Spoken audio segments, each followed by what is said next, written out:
him perform. The kids tell me his previous acts are YouTube sensations. Without further ado, it is Mr. Spedden's comedy act, and tonight he's accompanied by Kaylana Gates.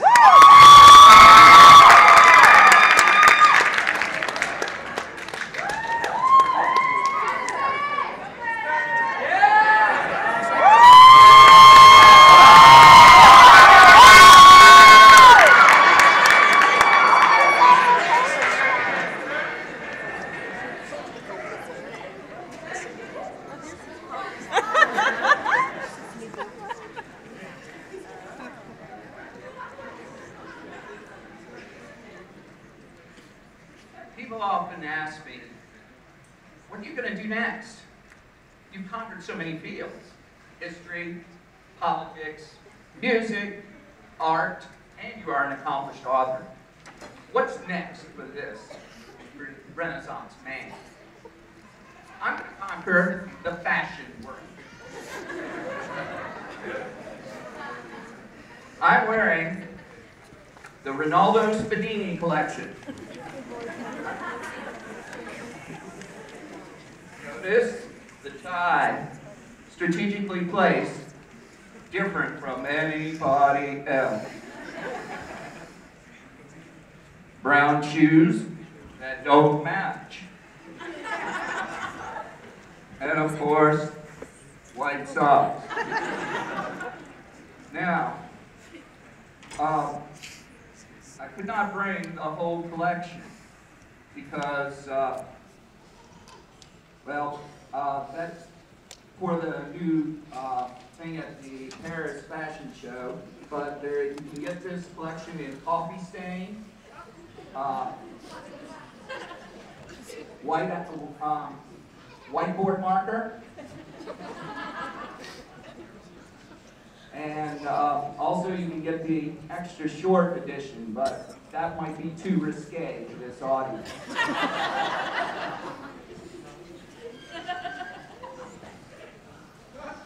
Now, but seriously, I know you didn't come here to see me model my latest creation. You came to see me complain about what ticks me off. So this is not me, so you gotta get back to the way most of you know me.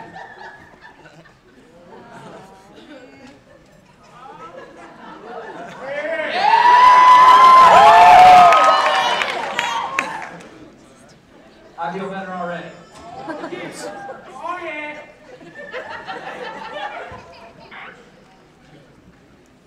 Well, here goes. First, do people really talk like that? Excuse me, young lady. Are you regular? I've never missed a day. I'm regular. You're regular. Would you like to be regular too?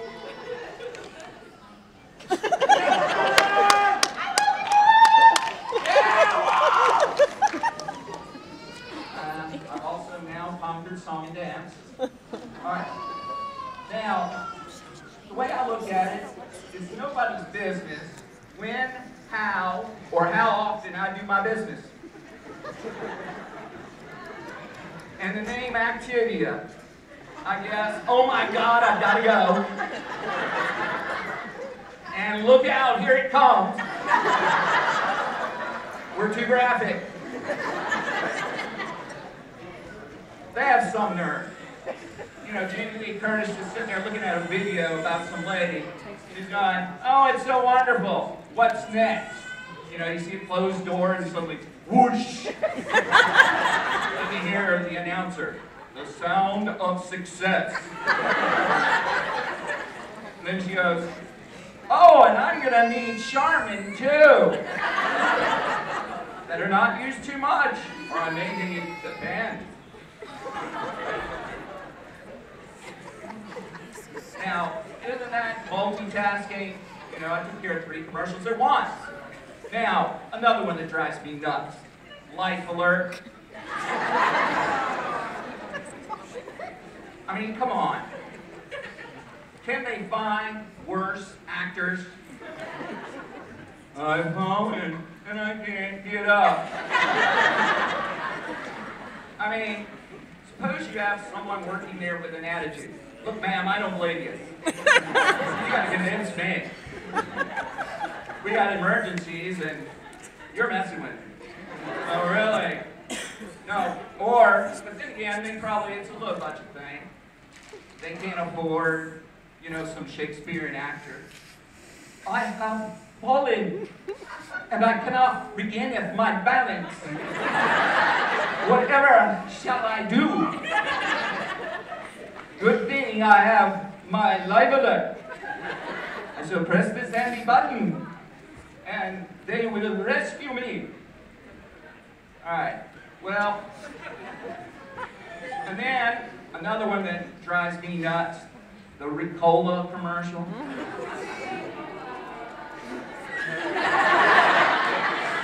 They're my people.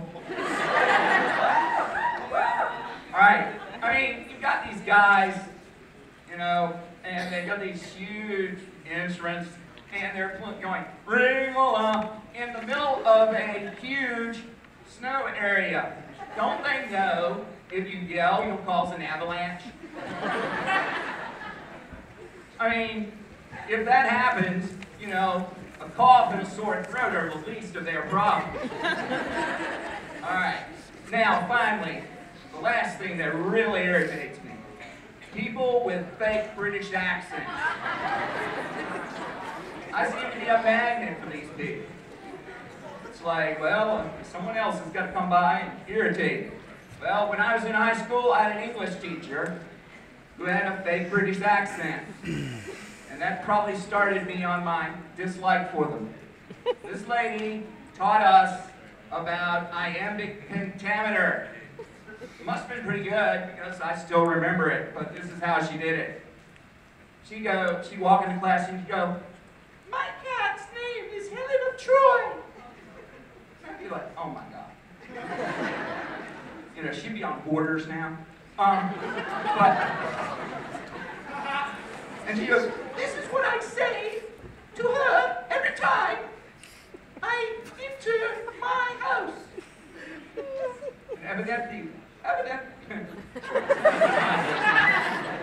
Evidently, that's a quote from, like, the Iliad or the Odyssey. I think it's the Iliad. And here she goes. Is this the face that launched 1,000 ships? You can imagine 16-year-old guys thinking, oh, lady, don't you have a life? And then, of course, I ran into my arch enemy in college. I know. Yes, the legendary Scott. Here is his catchphrase. Ronald, this is all your fault. That earthquake we had last summer, that's me. According to Scott. Anyway, me and Scott had many conflicts. And one day, they told us we needed to call a truce. And so I tried to be nice. I went up to him, and he had a great stereo, but it played god-awful music.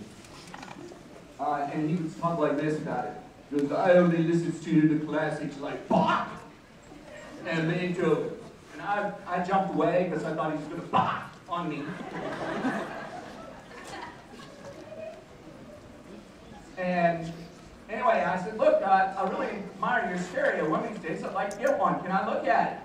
He goes, of course, you may peruse my stereo. You will find it's of the highest quality. And so I looked at it. Then I noticed his record collection. I said to him, Scott, can I look at your records? And he goes, of course, you may peruse my record collection. It has the finest classics like Bach. And, I jumped back again. And Beethoven and Brahms. And so I looked.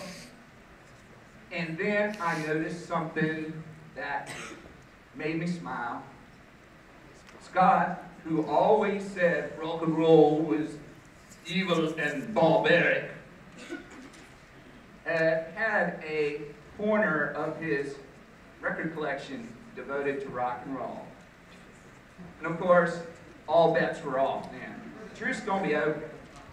I looked at it and I thought and I saw one and I go, Scott, I see there's some rock and roll records. He's like, oh, well, that was when I was young and foolish. I said, well, isn't rock and roll barbaric? You said so. So that makes you a barbarian. Oh, no. God, what is this music you have? You've got an album by the Electric Prunes. That really was bad. He goes, well, the Electric Prunes were ahead of their time. I go, really? I said, what was their big hit? I'm Constipated Over You? What was the flip side? You Keep Me Running? The war started again. Anyway, well, it's almost time for you. I've got to do my student invitation and look at my cell phone.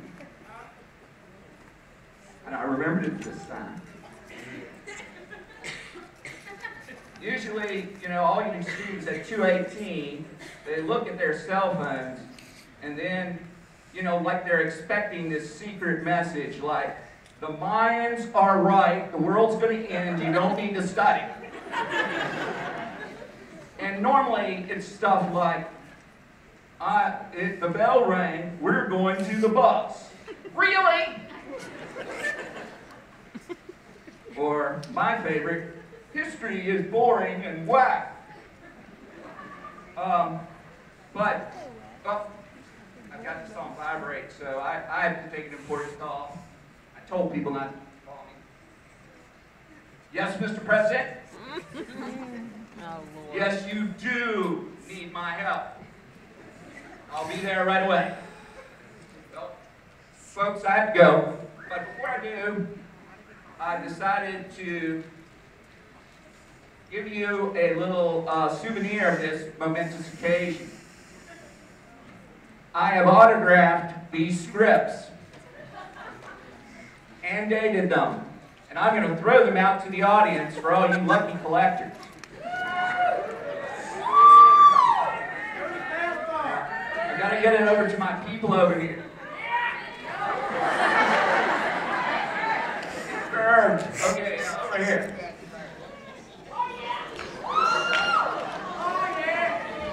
One more time. This one just has my autograph. I know you'll still treasure it. All right, well, I've been here long enough. Bye.